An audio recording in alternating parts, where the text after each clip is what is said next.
안녕하세요. 기분 좋은 금요일 더 바이블에 나오신 우리 성도님들, 오늘도 여러분 한 분 한 분 진심으로 환영하고 축복합니다. 우리 같이 기도하고 오늘 더 바이블 속으로 깊이 들어가 보겠습니다. 하나님 고맙습니다.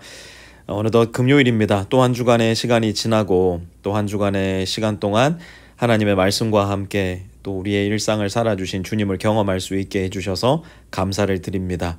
이 좋은 금요일에도 더 좋은 하나님 말씀 잘 붙들고 살아갈 수 있도록 우리 안에 계신 성령님께서 오늘 말씀 잘 읽고 잘 묵상하고 잘 깨우쳐 오늘 말씀에 순종하며 살아갈 수 있는 우리 모든 성도들 되게 하여 주십시오. 예수님의 이름으로 기도합니다. 아멘. 오늘은 로마서 12장 15절에서 21절까지 말씀인데요. 15절 먼저 같이 보겠습니다. 같이 읽을게요. 시작. 기뻐하는 사람들과 함께 기뻐하고 우는 사람들과 함께 우십시오. 아멘. 함께 기뻐하고 함께 우십시오에다가 하이라이트 해보시고요. 어떤 초등학생 시험 문제에 이런 시험이 나왔대요. 사촌이 땅을 사면 가로를 이렇게 해놓은 거예요. 이 가로를 채우는 거였어요. 여러분 한번 채워보세요. 사촌이 땅을 사면 이 안에 들어가야 될 말이 뭡니까? 이 초등학생은 답을 이렇게 썼대요. 사촌이 땅을 사면 기분이 좋다. 네. 여러분 마음속에 있었던 답은 뭐예요? 사촌이 땅을 사면 배가 아프다 뭐 이런 거 아닙니까? 우리가 흔히 하는 이야기잖아요. 그런데 초등학생의 그 순수한 마음으로 보았을 때 사촌이 땅을 사면 어떻다고요? 아니 기분이 좋아야죠. 내 사촌이 땅을 샀는데, 다른 사람이 땅을 산 것도 아니고 내 사촌이 땅을 샀는데, 여기 사촌 지우고 내 친구가 땅을 사면, 내 교우가 땅을 사면 어떻게 돼야 돼요? 기분이 좋아야죠. 기뻐하는 사람들과 함께 기뻐하는 거, 우는 사람들과 함께 우는 거, 이게 가장 기본적인 사람의 도리입니다. 곧 하나님의 형상을 닮은 사람은 누군가 기뻐할 때 함께 기뻐할 수 있어야 돼요. 누군가 울고 있을 때 함께 울 줄 아는 사람이 사람입니다. 하나님의 형상을 닮은 사람은 마땅히 그래야 된다고요. 여러분 오늘 한번 주변에 혹시 기뻐하는 사람 있나요? 그러면 그와 함께 마음껏 기뻐해 주십시오.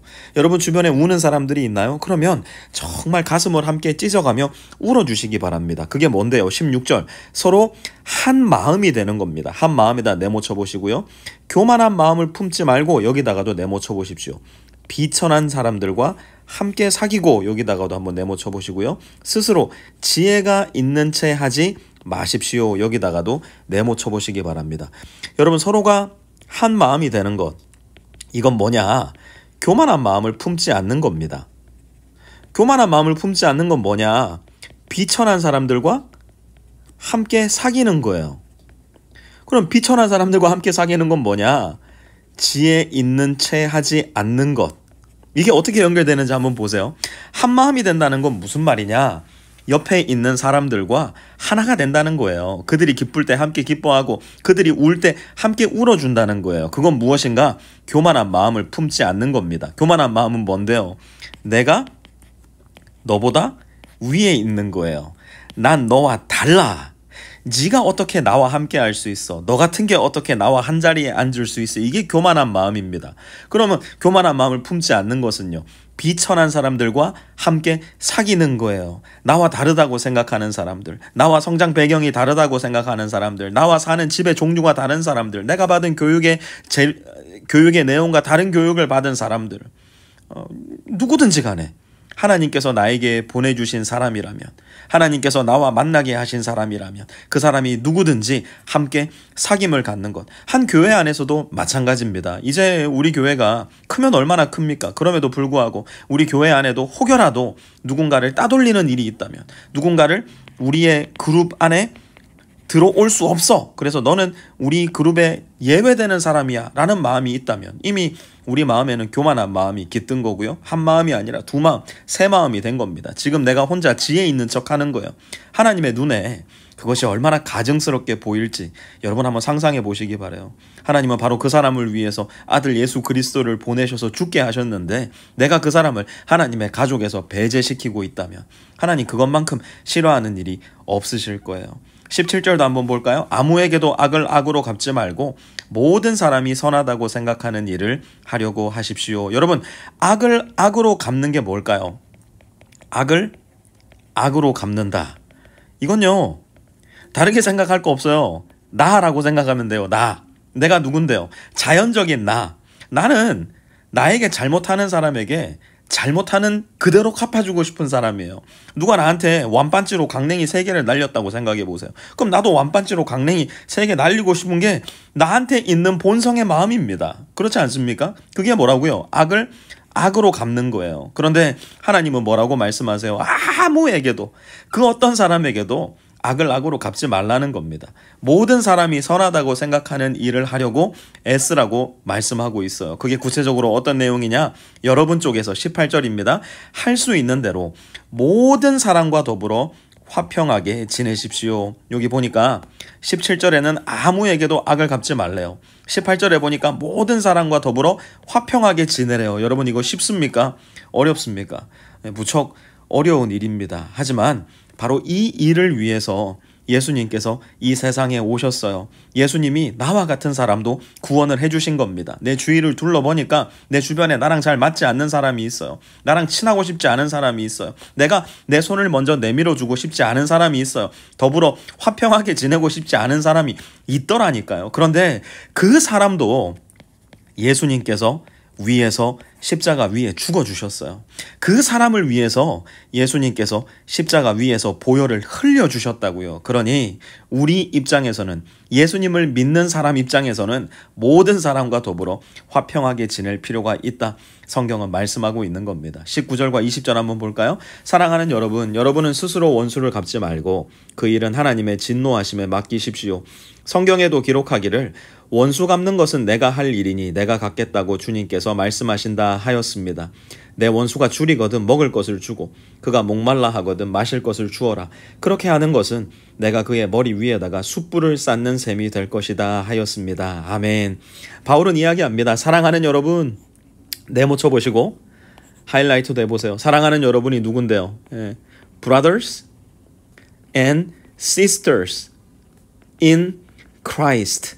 그죠? 예수님 안에 있는 모든 사람들에게 이야기하는 겁니다. 만약 너희가 예수 그리스도로 말미암아 구원을 받았다면, 만약 너희가 그 은혜로 말미암아 하나님의 자녀가 되었다면 스스로 원수를 갚지 말아라 이야기하고 있어요.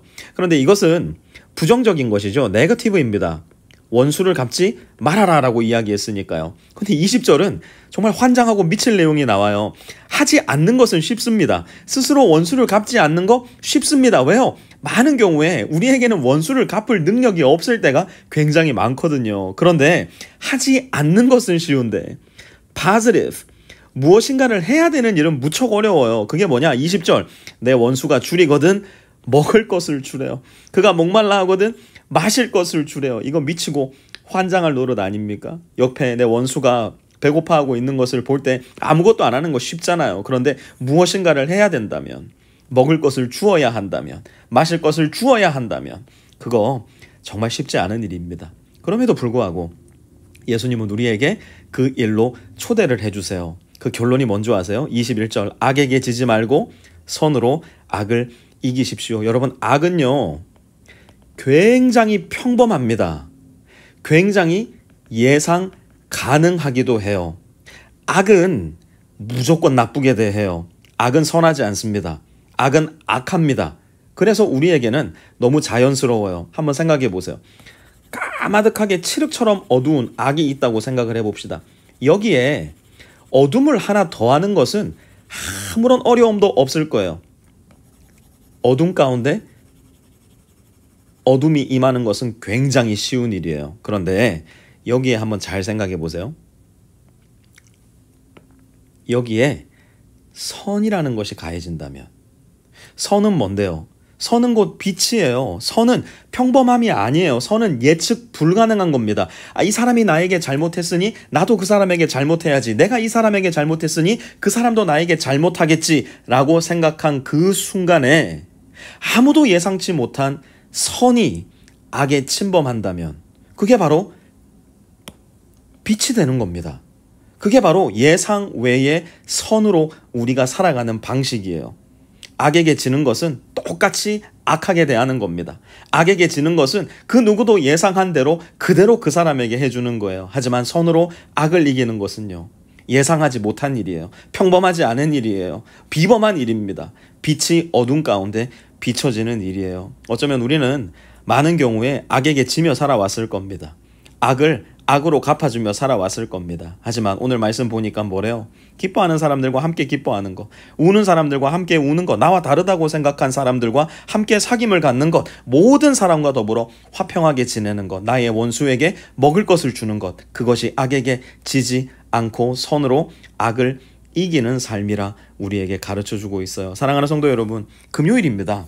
얼마나 기분 좋습니까? 이 기분 좋은 날 우리 악에게 지지 말고 선으로 악을 이기며 살아갑시다. 직장에서도, 가정에서도, 교회에서도, 금요일 퇴근 후에 만나게 될 누군가의 만남에서도 평범하게 너무 일상적으로 예상 가능한 악을 악으로 갚는 일이 아니라 평범하지 않게, 예상 가능하지 않게, 정말 비범하게 악을 선으로 이겨낼 수 있는, 나에게 잘못대하는 사람에게 오히려 친절하고 나와 다르다고 생각한 사람에게 먼저 손을 내밀어 줄 수 있는 비평범한 삶을 살아가는, 예측 가능하지 않은 선한 삶을 살아가는 저와 여러분이 되실 수 있기를 주님의 이름으로 축원해 드립니다. 하나님 감사합니다.